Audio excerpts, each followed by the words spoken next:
Hey guys, welcome back to another episode, and I hope you guys had an amazing long weekend. For me, I just took the time to relax, take my dog out for a walk, and got a bit of sunburn this morning. But it was a good relaxing weekend, and that's why you're seeing this video on Tuesday instead of Monday. If you guys are new here, my name is Daniel, and here on this channel, we talk about stock market investing with a focus in the Canadian markets. And today, we're going to be talking about the biggest mistake that I can see investors making right now. So the biggest mistake that I'm seeing investors make right now is buying high and selling low. And you probably are questioning yourself, why would anyone buy high and sell low? Of course, I would never do that. Well, let me tell you why I think that a lot of people bought high and are selling low. When we look in the markets in the past year, we can see that a lot of retail investors got sucked into the stock market thinking it's easy money. So a lot of them were buying as the market was riding higher and higher and higher, and a lot of people bought right at the top. However, over the past 2 months, we know that the markets have been going down, especially for these high growth stocks. I'm sure that people who bought into value stocks, they're probably still holding onto them, and they haven't sold out yet. But those people who bought into those high flying growth names that everyone was talking about on YouTube, they're probably looking at their portfolio right now and it's down 20%, and a lot of them have probably sold their stocks as well. And the reason why people are making this mistake is because they were getting into the stock market thinking that if they bought this stock, it would go up higher and they could sell it then. But when they saw the opposite thing actually happen, and the stock dropped by 10, 20, 30, or even 40%, they decided to sell out and cut their losses and be like, you know what, the stock market is not for me. And that's a big shame that I see with retail investors where they get into the stock market with a short-term mindset, hoping to make money on a ticker symbol, not even realizing that what they're buying is actually a piece of a company. So for those of you guys who are still watching finance YouTube videos, reading books, and trying to learn about investing, then kudos to you because you're in it for the long haul.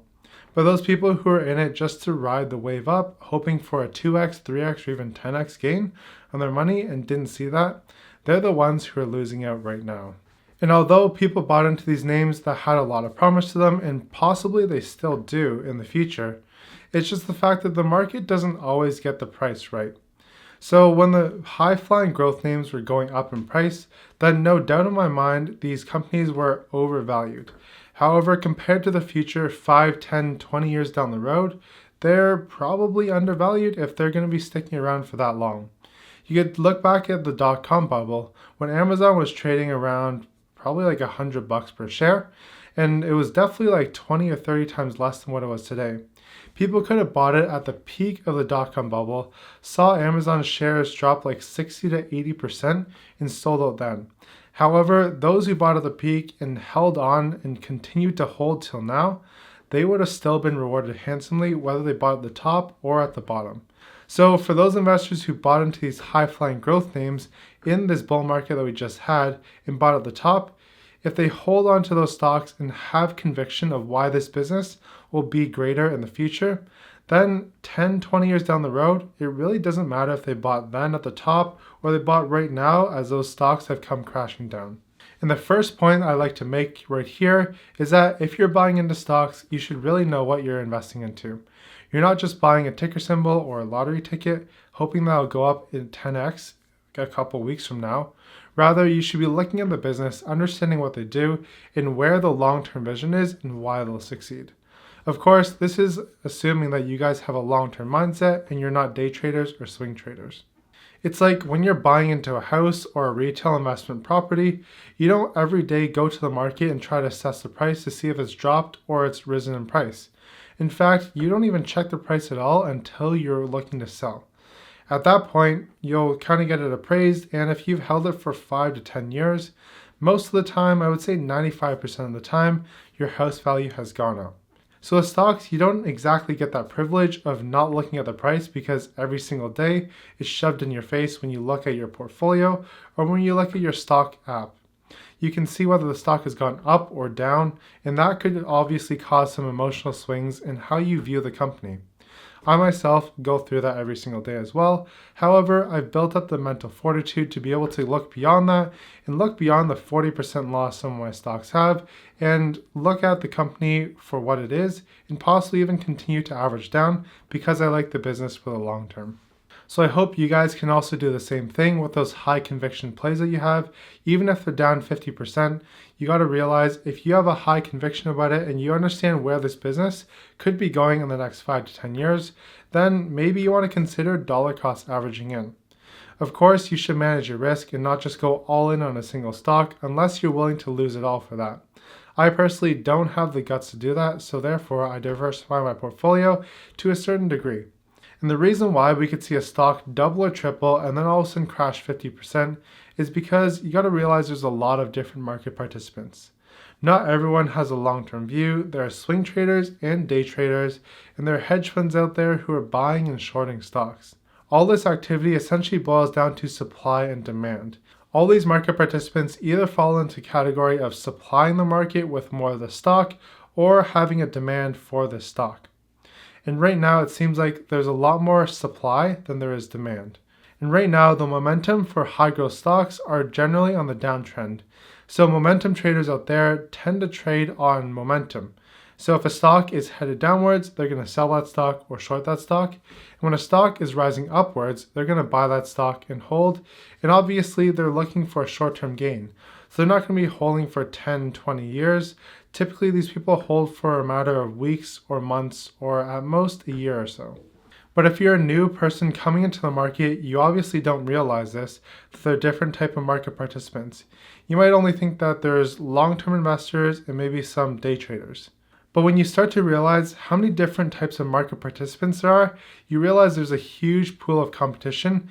And at the end of the day, there's no charity in the stock market. Everyone's in there trying to build up their wealth or make a quick buck. So in this time when you might see a lot of red in your portfolio, what you should do is build up conviction in those stocks that you've invested in. Or if you don't like those companies anymore and you realize you made a mistake, understand what your mistake was. Then maybe you want to sell that stock even at a loss.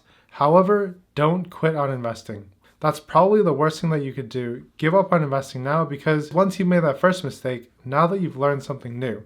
So you've gotten a bit more experience in the stock market, maybe you need to refine your strategy, do some paper trading, and then jump right back into the stock market with a better strategy. I myself, over the past few months, have continued to further my education in the stock market.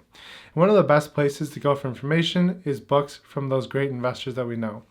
This is one example of a book that I'm reading right now, Security Analysis.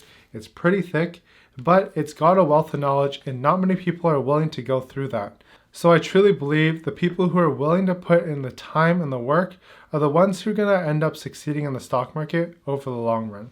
Now let's jump into my portfolio and look at what happened last week, what my mental state is when I look at the portfolio, and what I'm going to be doing this upcoming week. So my portfolio, you can see that it's currently down by 4.29%, which is quite unfortunate. But as I said before, this is a long-term portfolio. Looking at the short-term stat is not really relevant to me right now. Sure, it's down by 4.29. That just honestly means my portfolio is on sale by about 5% or close to that. In the past week, I continued to buy the Bitcoin ETF and bought it on 2 separate days.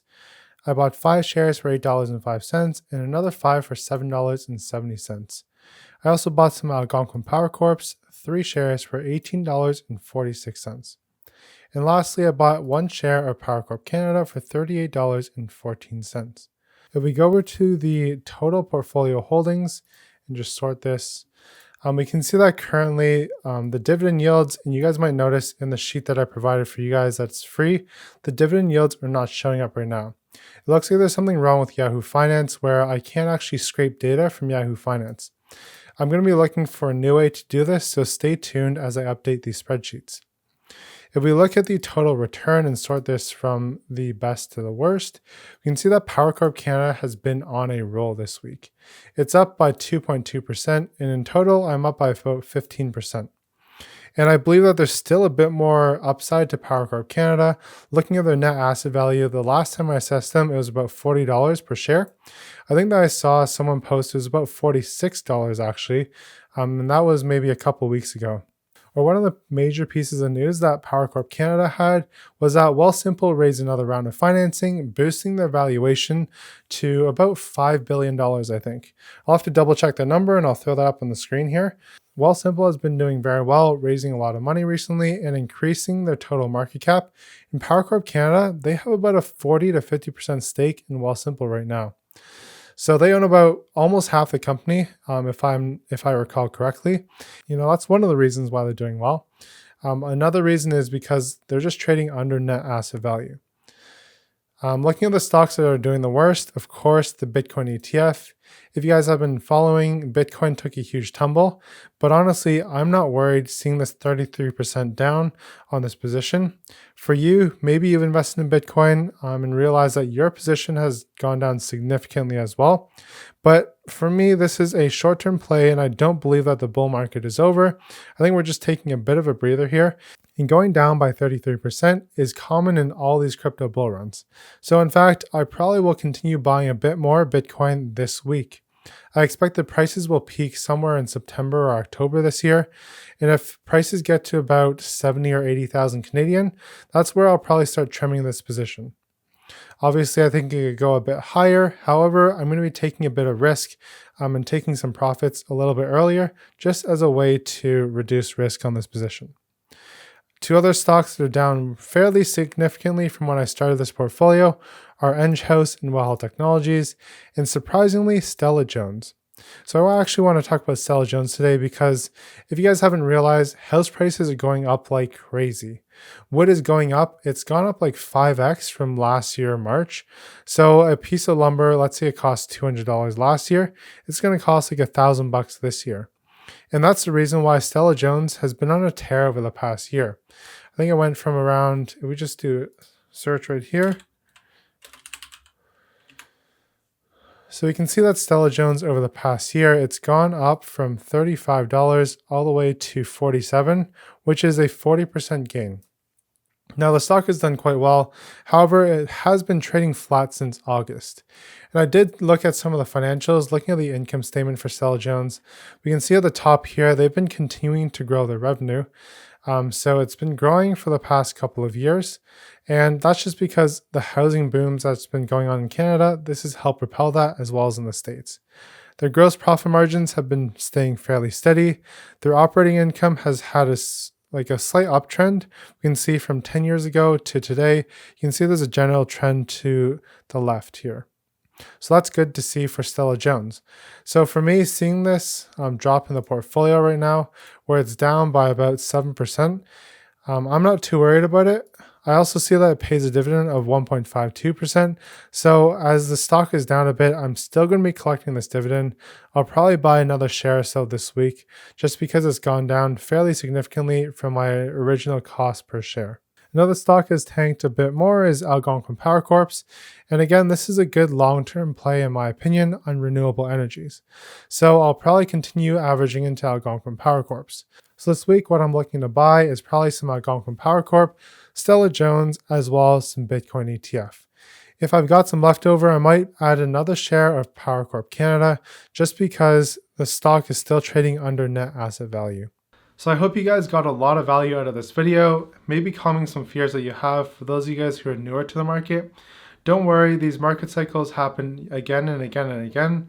And right now there's a lot of fear in the market, meaning that in a way I think it's probably the best time to start buying in or continuing to buy in right now. The fact that there's a lot of fear, this is what Wall Street's narrative is. They want you guys to think that there's no hope in the market while they secretly scoop up shares. So I think right now, because the prices have come down significantly, we see that there's a lot more risk taken off the table, meaning that when you get in, you've got a bit more margin of safety when you're buying at these lower prices for these higher growth names. Of course, you should be continuing to do your research on these companies, building up conviction why you think this company is good. Don't just blindly buy into any ticker symbol that's dropped 60 or 70% and hope that it'll go back up the next month. That's obviously the wrong mentality. Anyways, that's all for today's video. I'll put up 2 videos on the screen if you guys want to check them out. I'll see you there. If not, keep up the grind and have a great day.